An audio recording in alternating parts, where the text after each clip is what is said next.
तो 2022 के बिसात में आज हम बिजनौर जिले की बात कर रहे हैं, जहां 8 विधानसभा सीटें हैं। 8 विधानसभाओं की अगर राजनीतिक समीकरण की बात करें तो इस जिले में राम मंदिर आंदोलन के बाद से बीजेपी की सीटों में इजाफा जरूर रहा, लेकिन समय समय पर सपा ने भी इन सीटों पर अपना कब्जा बनाए रखा।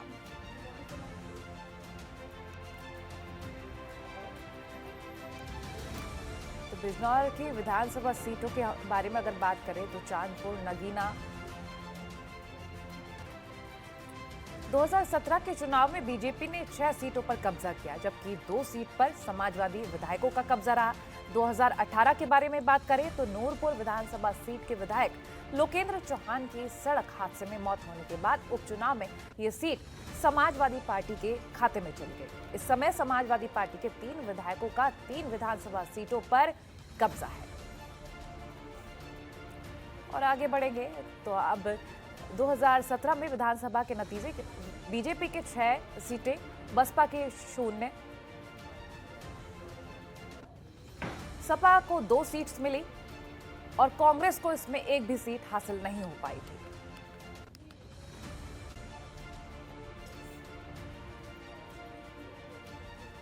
दो 2012 में हुए विधानसभा चुनाव में बिजनौर जिले में बीजेपी और बीएसपी के बीच कड़ी टक्कर देखने को मिली थी। बीजेपी और बीएसपी ने 3-3 सीटों पर जीत दर्ज की थी और वहीं सपा ने 2 सीटों पर कब्जा जमाया था। बीजेपी की बात करें तो 3 सीटें मिली थी, बसपा को 3 सीटें हासिल हुई थी, कांग्रेस को 0, सपा को 2 सीटें हासिल हुई थी। 2017 में हुए विधानसभा विधायक हैं सुची चौधरी ने इस सीट पर 2017 में सपा के रुचि वीरा को हराया था। तो बीजेपी की सुची चौधरी ने अपनी जीत दर्ज की थी बिजनौर में 2017 को।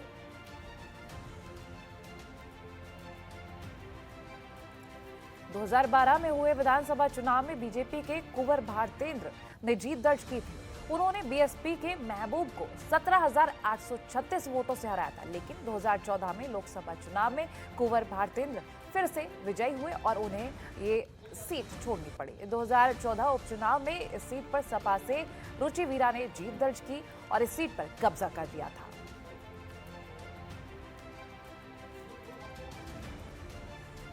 बिजनौर की सीमाएं मुजफ्फरनगर और मेरठ जिले से मिलती हैं। उत्तराखंड का बॉर्डर भी जिले की सीमाओं से लगा हुआ है। ऐसे में बिजनौर जिला कृषि पर भी निर्भर करता है। ज्यादातर लोग यहाँ के किसान हैं और गन्ने की फसल यहाँ के किसानों का मुख्य स्रोत है। कृषि कानून बिल के विरोध में चल रहा धरने में यहाँ के किसानों का महत्वपूर्ण योगदान है। इस कानून को लेकर किसान मौजूदा प्रदेश सरकार से नाराज दिख रहा है। स्वास्थ्य और हायर एजुकेशन को लेकर यहाँ की जनता आज भी जनप्रतिनिधियों से लगातार मांग कर रही है। नगीना विधानसभा सीट से साल 2017 के चुनाव में मनोज पारस और ओमवती आमने सामने आ गए। इस बार ओमवती ने फिर पाला बदला और वो बीजेपी के टिकट पर चुनाव लड़ी, लेकिन मनोज पारस 8,000 वोट के अंतर से जीतने में सफल रहे। बीएसपी उम्मीदवार वीरेंद्र पाल सिंह 49,693 वोट पाकर तीसरे स्थान पर रहे।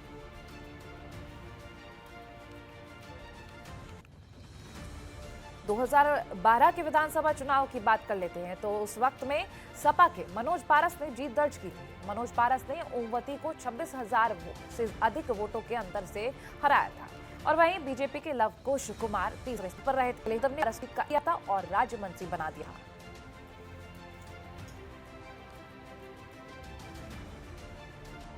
नगीना विधानसभा सीट की राजनीतिक पृष्ठभूमि की बात कर लेते हैं तो इस सीट पर समाजवादी पार्टी और बहुजन समाज पार्टी के बीच मुकाबला रहा है।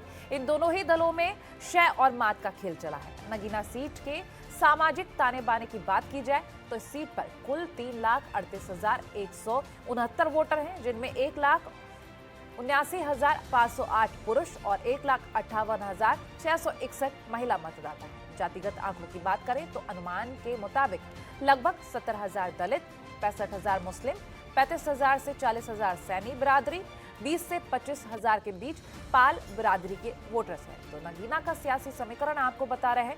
नगीना सीट पर सपा और बसपा के बीच कड़ा मुकाबला हमेशा रहा है। इस सीट पर दोनों ही दलों में हमेशा शय और मात का ही खेल चला है। तो सीट पर कुल 3,38,169 वोटर्स हैं।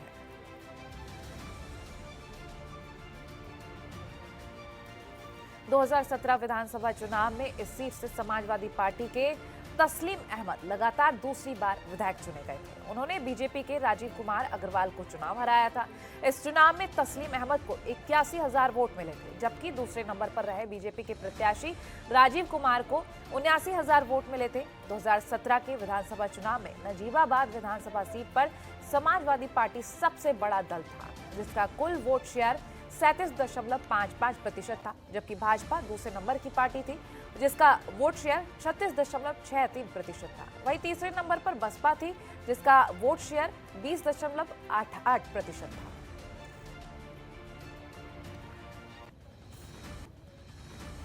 दो 2012 के विधानसभा चुनाव में इस सीट से सपा के तस्लीम अहमद चुनाव जीतकर विधायक बने थे। उन्होंने बीजेपी के राजीव कुमार अग्रवाल को हराया था। इस चुनाव में तस्लीम अहमद को 62,713 वोट मिले थे, जबकि बीजेपी प्रत्याशी राजकुमार अग्रवाल को 51,000 वोट मिले थे।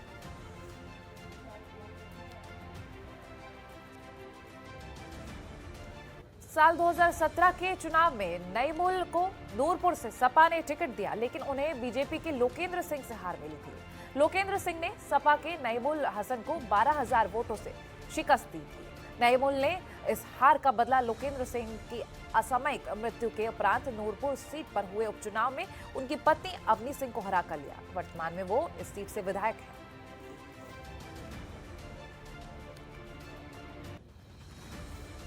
2012 में हुए विधानसभा में बीजेपी के लोकेंद्र सिंह ने जीत दर्ज की थी। उन्होंने बीएसपी उम्मीदवार मोहम्मद उस्मान को 5,000 से थोड़े अधिक मतों से हराया था। लोकेंद्र सिंह को 47,566 मत मिले थे, जबकि मोहम्मद उस्मान को 42,093 वोट मिले थे।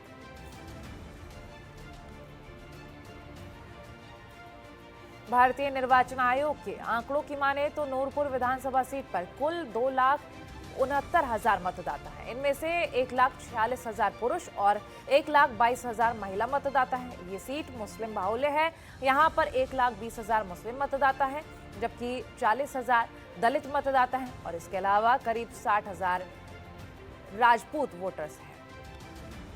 तो 1,46,000 पुरुष और 1,22,000 महिला मतदाता, जिनमें इस सीट पर कुल मुस्लिम मतदाता की बात करें तो 1,20,000 मतदाता है। ऐसे में इस सीट को मुस्लिम बाहुल्य माना जाता है। 40,000 दलित मतदाता भी हैं। इसके अलावा करीब 60,000 राजपूत वोटर्स हैं।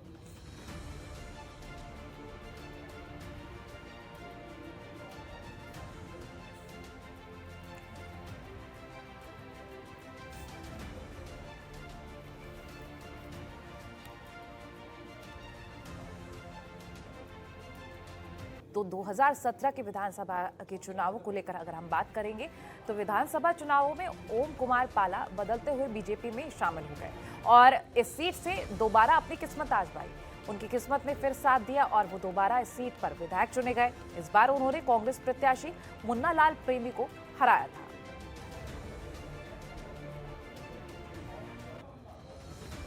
दो 2012 में पहली बार विधानसभा चुनाव हुआ था, जिसमें बहुजन समाज पार्टी के प्रत्याशी के रूप में ओम कुमार जीत हासिल करते हुए इस विधानसभा के पहले विधायक बने थे। उन्होंने अपने विपक्षी प्रत्याशी समाजवादी पार्टी के राजू को 19,000 वोटों के अंतर से हराया था। इसमें ओम कुमार को 51,000 और सपा के राजकुमार राजू को 31,000 वोट मिले थे। नठौर विधानसभा सीट के बारे में बात कर लेते हैं। 2008 में यहाँ परिसीमन में धामपुर विधानसभा से काटकर बनाई गई थी और नहटौर में बिजनौर विधानसभा के हल्दौर क्षेत्र जोड़ा गया। यहाँ के टेक्सटाइल कारोबार से नहटौर की पहचान है। नहटौर विधानसभा सीट में कुल 2,94,000 मतदाता हैं, जिनमें से 1,56,000 पुरुष और 1,37,000 महिलाएं। ये इस विधानसभा में 90,000 मुस्लिम वोटर्स हैं, 82,000 दलित मतदाता हैं। एक तरह से कहे तो हिंदू, ओबीसी और दलित मतदाता इस सीट पर उम्मीदवारों के भाग्य का फैसला करते हैं। तो टेक्सटाइल कारोबार से नहटौर की पहचान बनी हुई है। तो नहटौर का ये सियासी समीकरण आपको बता रहे हैं।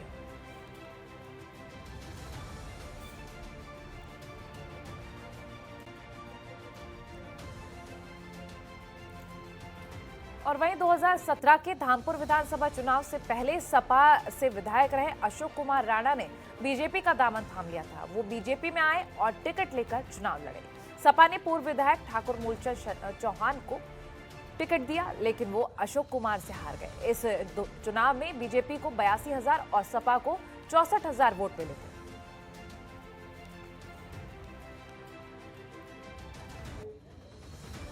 दो 2012 के विधानसभा चुनावों में समाजवादी पार्टी ने इस सीट पर केवल 564 मतों के बहुत कम अंतर से जीत हासिल की थी।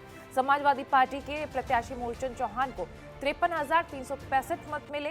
निकटतम दावेदार बीएसपी के अशोक कुमार राणा थे, जिन्हें 52,801 वोट मिले। विधानसभा में 63.80% मतदान हुआ था।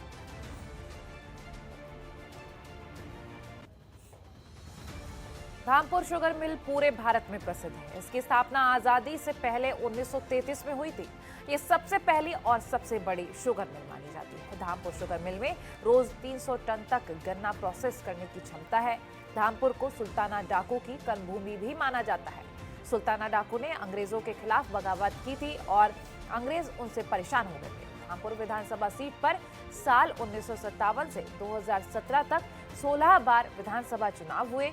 इनमें 5 बार कांग्रेस, 4 बार बीजेपी और 3 बार सपा, 2 बार जनता पार्टी और एक बार बीकेडी और बसपा उम्मीदवार ने जीत हासिल की थी।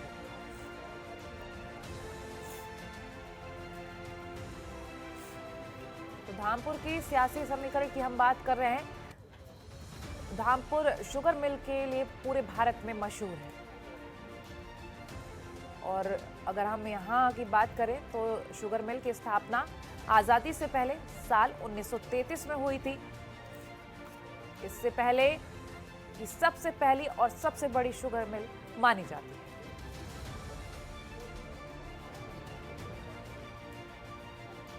और अब बात कर लेते हैं बरहापुर विधानसभा सीट की। 2017 में हुए विधानसभा चुनाव में बरहापुर सीट से बीजेपी के सुशांत कुमार ने जीत दर्ज की थी। सुशांत कुमार ने कांग्रेस के हुसैन अहमद को हराया था।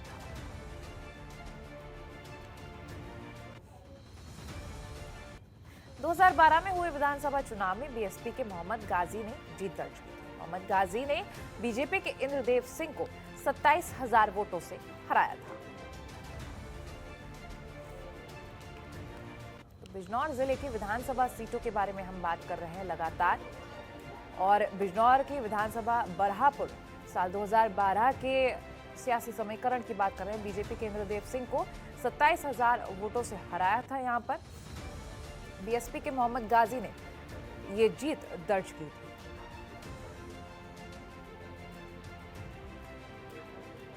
इंद्रदेव सिंह जो कि बीजेपी से आते हैं, उनको 27,000 वोटों से शिकस्त मिली थी। बीएसपी के मोहम्मद गाजी ने ये शिकस्त उनको दी थी।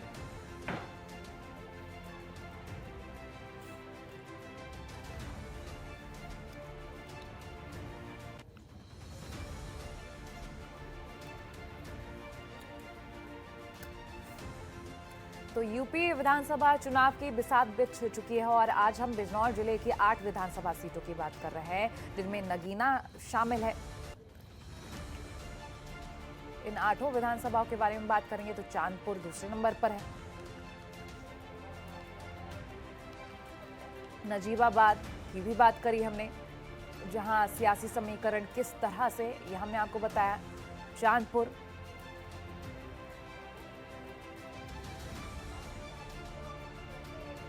नजीबाबाद,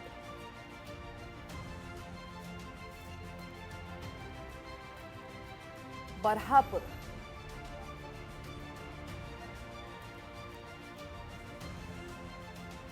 नूरपुर,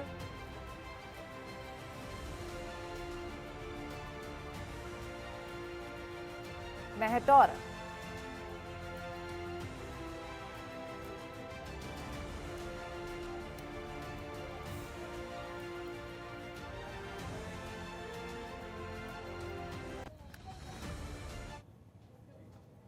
तो फिलहाल इसी के साथ हमारी इस खास पेशकश में इतना ही। देखते रहिए जनतंत्र टीवी। नमस्कार।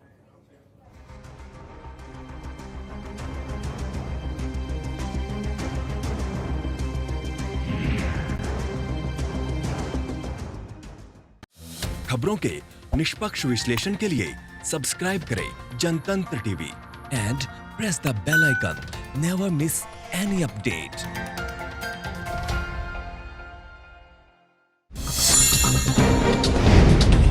डाउनलोड कीजिए जनतंत्र टीवी ऐप को, जो कि अवेलेबल है गूगल प्ले और ऐप स्टोर पर। अधिक जानकारी के लिए अभी डाउनलोड करें।